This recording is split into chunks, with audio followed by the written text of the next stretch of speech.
말씀드렸던 세례 요한의 등장은 이사야 선지자가 예언한 그 예언이 이루어진 것이며, 예수님의 등장은 세례 요한이 예언했던 내 뒤에 오시는 분, 나보다 더 강하신 분, 그리고 성령으로 세례를 베푸실 분, 그분에 대한 성취가 이루어진 겁니다.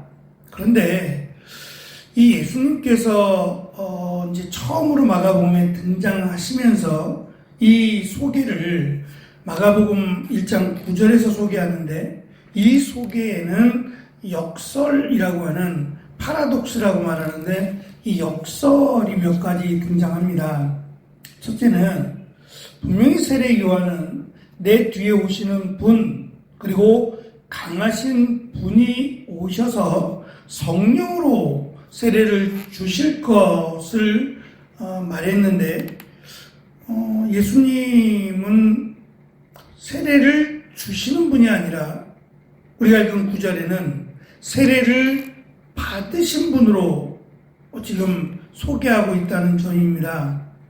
두 번째는 유대인들이 기다려온 메시아였지만 동시에 유대인들이 기대한 왕의 길을 가는 심판하시는 메시아가 아니라 십자가의 길을 가는 구원하시는 메시아였다는 겁니다. 특별히 마가는 처음으로 등장하는 예수님을 소개하면서 갈릴리 나사렛 출신으로 소개한다는 겁니다. 이 세 가지가 어떤 면에서는 역설이라고 할 수 있습니다. 그래서 마가복음을 나중에 그들이 마가복음을 대하면서 이 9절에서 그들이 기대했던 메시아인 예수님에 대해서 읽으면서 9절 이 말씀이 굉장히 의아하게 아마 다가왔을 겁니다. 다른 복음서와 비교해보면 이것이 더 뚜렷하게 드러나는데, 마가복음에서 예수님은 아브라함과 다윗의 아들로 밝혀진 후에 다윗의 고향 베들레헴 출신으로 마태복음 2장에서는 소개합니다. 누가복음 역시 마태복음과 동일하게 예수님을 다윗의 집 사람으로 소개하고 베들레헴 출신으로 소개하고 있습니다. 한편 요한복음은 예수님의 출신을 태초라고 하는 하나님께로부터 시작을 하고 거슬러 올라가 하나님과 함께 계셨던 분으로 소개합니다.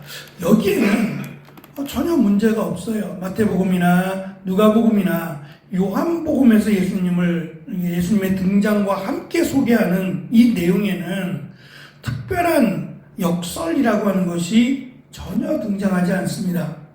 하지만 이 마가복음에서 예수님을 소개하는 갈릴리 나사렛으로부터 오신 분이라고 하는 이 소개는, 특별히 요한복음에서 빌립이 나다나에게 와서 보라, 이분이 메시아다라고 소개했을 때 나다나엘이 이렇게 말합니다. 나사렛에서 무슨 선한 것이 날 수 있겠느냐라는 말을 했고, 나중에 유대인들이 예수님의 출신을 알게 되면서 그리스도가 어찌 갈릴리에서 나오겠느냐라고 조소하는 일들이 기록되어 있습니다. 우리 속담에는 개천에서 용난다라고 하는 말이 있죠. 이건 사실 비꼬는 말입니다. 그럴 수 없다는 거예요. 개천에서 어떻게 용이 나겠어요? 네? 개천이라고 하는 곳에는 미꾸라지도 안 살죠. 미꾸라지나 살까요? 근데 그 개천에서 그렇게 큰 용이 어떻게 살겠냔 말이에요. 그러니까 불가능한 일을 조롱하면서 말할 때 개천에서 용난다라고 하는 표현을 쓰는 겁니다. 나사렛이라고 하는 극히 가난한, 어쩌면 극빈자들이 사는 곳이었어요. 몰려서 밀려서 이 산동네거든요. 언덕 동네에. 그리고 아무것도 기대할 수 없는 고아나 과부들이나 병자들이 주로 살았던 동네가 나사렛이에요. 그러니까 숨어 살기에 적합한 이런 동네가 나사렛인데 왜 굳이 마가는 이 나사렛에서 예수님이 오셨다라고 소개했느냐 말이에요. 마가복음에는 예수님을 갈릴리 사람으로 4번이나 소개를 합니다. 1장과 10장, 14장, 16장에 걸쳐서 예수님을 갈릴리 사람으로 갈릴리 나사렛 출신으로 4번을 소개하지만 정작 나사렛에서 예수님이 어떠한 생활을 하셨는지에 대해서는 아무런 내용도 없습니다.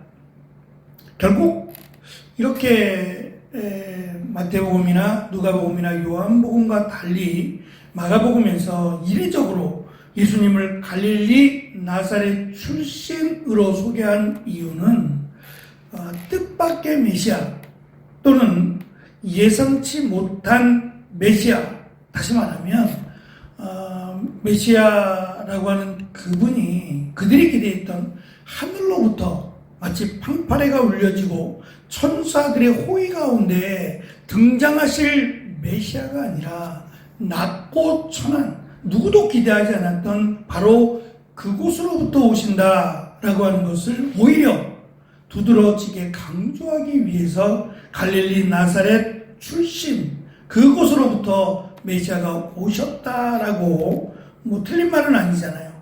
오히려 강조하고 있다라고 볼 수 있습니다.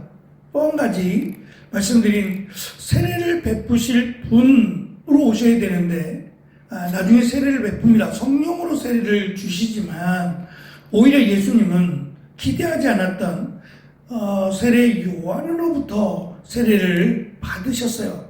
그래서 세례 요한이 당황하며 제가 어찌 주인의 신발끈도 제대로 묶고 풀 자격이 없는 제가 어떻게 예수님에게 세례를 베풀겠습니까? 라고 오히려 당황하며 거절을 했어요. 역시 그것은 예수님의 뜻을 몰랐기 때문입니다. 예수님께서 세례를 받으신 것은 지금 세례 요한이 강조하는 세례는 회개의 세례입니다. 회개하라. 그리고 하나님의 나라 그리고 메시아를 기대하고 받아들이라고 하는 의미에서 세례 요한이 세례를 베풀었다면 지금 세례 요한이 예수님께 세례를 베푸는 이 물세례는 그럼 예수님이 회개하고 예수님이 죄를 지어서 예수님의 죄를 회개하기 위한 세례냐? 결코 그럴 수 없죠. 이건 나중에 이제 마가복음에서 밝힐 거예요. 예수님이 메시아다라고 하는 그 내용 안에는 예수님은 죄가 있다는 게 아니라 예수님은 하나님이시고 예수님은 우리의 죄를 깨끗하게 씻겨주시기 위해서 오신 분이라고 하는 내용이 진리고 복음이에요. 그러니까 지금 여기서는 소개하지 않지만 나중에 이제 이 부분이 확연하게 드러나겠지만 예수님께서 받으신 이 물세례는 두 가지의 큰 의미를 담고 있습니다. 첫 번째는 예수님께서 이제 세례 요한이 소개를 하고 세례 요한과 함께 처음이자 마지막으로 세례 요한과 함께 지금 등장하는 내용이에요. 세례 요한도 등장하고 세례 요한에게 세례를 받으신 예수님도 등장해서 세례 요한과 예수님이 함께 등장합니다. 이게 처음이자 마지막이 되는데 이 함께 등장함으로 세례 요한이 회개하라 천국이 가까이 왔다라고 하는 선포가 예수님께서 하실 선포, 그러니까 세례 요한은 회개에 합당한 세례라고 말은 하지만 사실 그가 주는 세례는 정확하게 회개에 합당한 세례는 아니에요. 준비하는 것 뿐이지 그것을 이룰 수는 없어요. 그러니까 세례 요한의 물세례가 정말 이 회개라고 하는 하나님께로 돌아와서 죄사함을 받는 세례는 아니에요.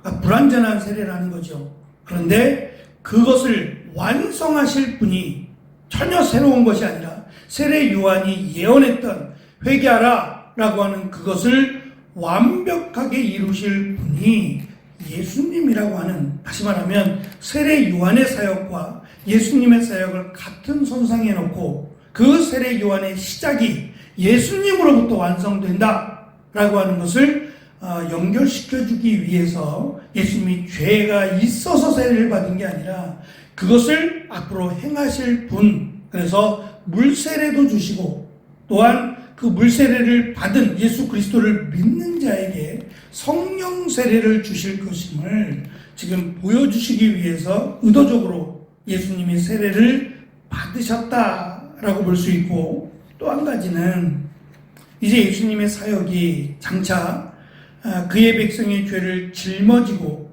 하나님께로 그들을 돌이키는 것을 암시적으로 보여주기 위해서, 물론 예수님께서 세례를 받으심으로 그럼 모든 사람이 죄사함을 받았느냐, 그런 의미는 아니에요.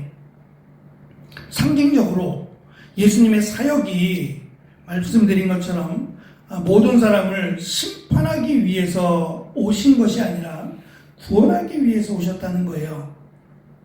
그래서 모든 사람의 죄를 대신하여 이제 십자가에 달려 죽으시고 부활하시기 위해서 오셨음을, 세례를 받으심으로 오히려 죄가 있어서가 아니라 죄를 사해주기 위해서 예수님이 세례를 받으셨다는 겁니다.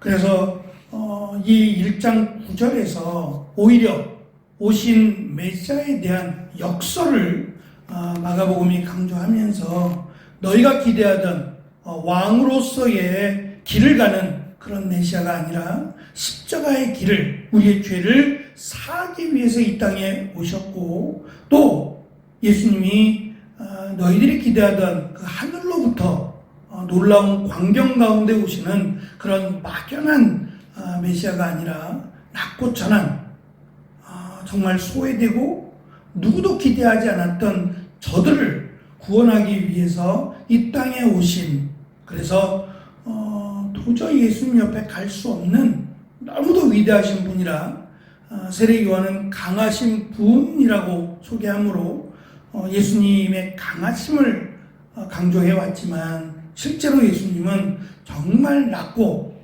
연약한 소외된 이들에게 찾아가 주시고 그들과 함께 하셨던 그런 누구에게나 다가가실 수 있는 그런 예수님이시다라는 것을 의도적으로 밝히기 위해서 예수님을 나사렛 출신의 메시아로 소개를 합니다. 저는 이것이 첫 등장, 첫 소개이지만 이 소개부터 하나님이 우리에게 주신 은혜임을, 정말 세례 요한이 말한 것처럼 예수님의 신발끈조차 풀고 맬 수 없는 그런 자격 없는 자에게 찾아와 주셔서 이제 예수님이 그들을 부르시고 또한 제자 삼아 주시고 연약한 자들을 회복시켜 주시고 치료하시고 기적을 행하심으로 자신이 어떠한 메시아이신지를 보여주시는, 바로 그것이 복음이고 그것이 진리라고 하는 것을 이 마가복음은